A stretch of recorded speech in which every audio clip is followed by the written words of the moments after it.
Hey everybody, just a video to welcome you to week 4. We're approaching the midway point of this course, which is crazy. I feel like it's going by so fast. And I wanted to just talk a little bit about kind of where we've been and where we're going, especially in relation to your final project. I want to commend all of you on the work that you handed in last week. There were some really wonderful short answers, discussion posts over the last couple of weeks, allowing me to kind of get to know you and to see the ways that you're approaching the material, especially regarding your own experience. And I appreciate that a great deal. If I'm commenting, usually where I'm leaving you feedback is on your rubric. It will either be under a particular rubric element or for the overall feedback for the rubric. And I have reached out to a few of you by email, so make sure that you're checking your email in case there's some resources and extra information there. But let's talk a little bit about what we've looked at so far. So when we consider the coursework up until this point, most of our approach has been looking at what someone else has created and kind of thinking about what was the intention behind their creation of that artifact.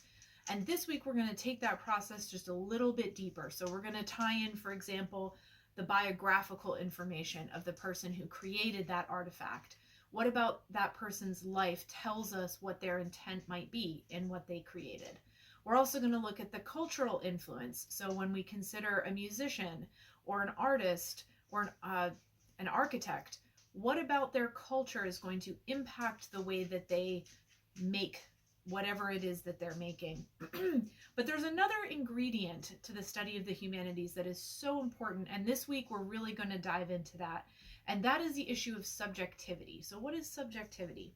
Whenever we look at something, so when I look at a book or a piece of music or a movie, I am bringing my own experience to bear on how that artifact impacts me. So elements such as my gender and my racial status, my socioeconomic status, the fact that I'm a mother, the fact that I'm a runner, whatever it might be, whatever my experiences are, those are going to impact the way that I interact with that artifact.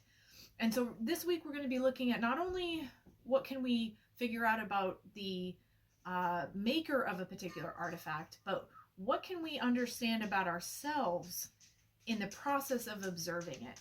Sorry if you can hear my dog walking around and drinking in the background. She's suddenly very loud now that I'm recording. So I want you to think about that. We're going to think about bias, for example. How does our own bias impact the way that we experience something? So I want you to bear that in mind as you're doing this week's assignments.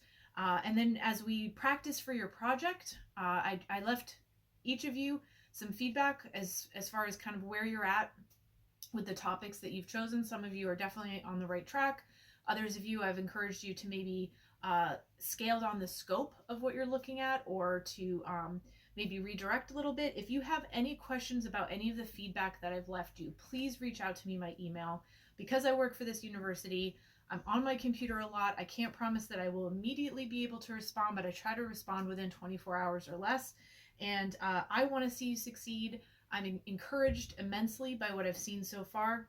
I just want to give one final point, and that is about citation. So as we approach our final project, please remember that when you submit any piece of writing, it's going to run it through Turnitin. Turnitin is software that tells you how much of what you've written is directly taken from another source. So it could be something within the university, or it could be an outside source.